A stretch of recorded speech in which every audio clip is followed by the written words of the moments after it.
महाराष्ट्र, मी निकिता पाटील आणि आपण पाहताय TV9 मराठी। रात्रीचे 9 वाजलेले आहेत आणि अर्थातच नेहमीप्रमाणे वेळ झालेली आहे न्यूज टॉप 9 मध्ये महत्त्वाच्या घडामोडींचा वेगवान आढावा घेण्याची सुरुवात करणार आहोत। जरांगे आणि बारसकर यांच्यामध्ये जे आरोप प्रत्यारोप सुरू आहेत त्या संदर्भातल्या 9 बातम्यांनी। लोणावळ्याच्या बंगल्यातील बैठकीमध्ये काय डील झाली, बारसकरांचा मनोज जरांगेंना सवाल, तर डील झाल्याने सरसकट आरक्षणाची मागणी सोडली, बारसकरांचा दावा।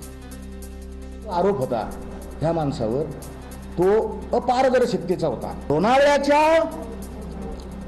त्या बंद बंगल्यामध्ये तुम्ही आज काय चर्चा केली, काय डील झाली?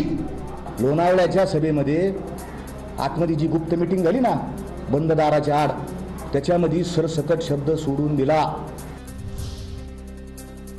सरकारचं ऐकून मराठ्यांना संपवायला निघालेत, आम्ही कामातून उत्तर देऊ, जरांगेंचं बारसकरांना प्रत्युत्तर।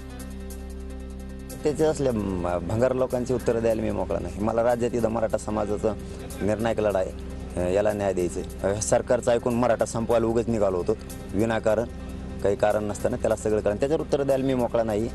माझ्या समाजात खूप लोक आहेत त्याला उत्तर द्यायला।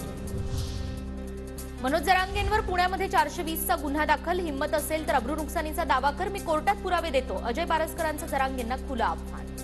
रातोरात एखाद्या माणसाकडे एवढे पैसे कसे येतात? कोणाला गुतावलं?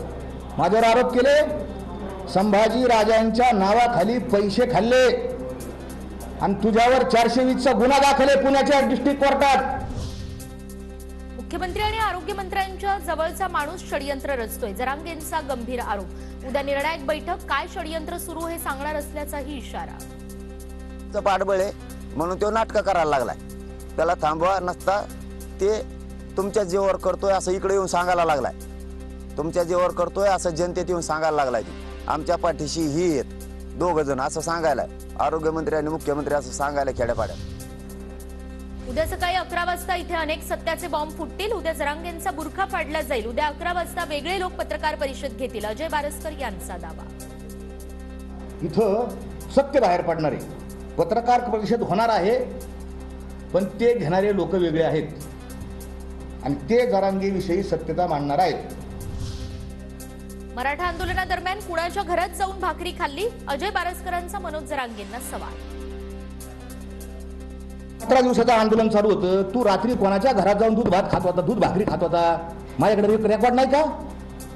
माझ्याकडे पुरावे नाहीत? कोणत्या मायमाऊलीकडून तू कमरापर्यंत पाय दाबून घेतले? मला बोलता येतं, माझ्याकडे व्हिडिओ येतो, माझ्याकडे रेकॉर्डिंग येतात। अजय बारसकरांचा देहू संस्थानाशी संबंध नाही, मनोज जरांगेंना आमचा पाठिंबा, बारसकरांबाबत देहू संस्थानचा खुलासा।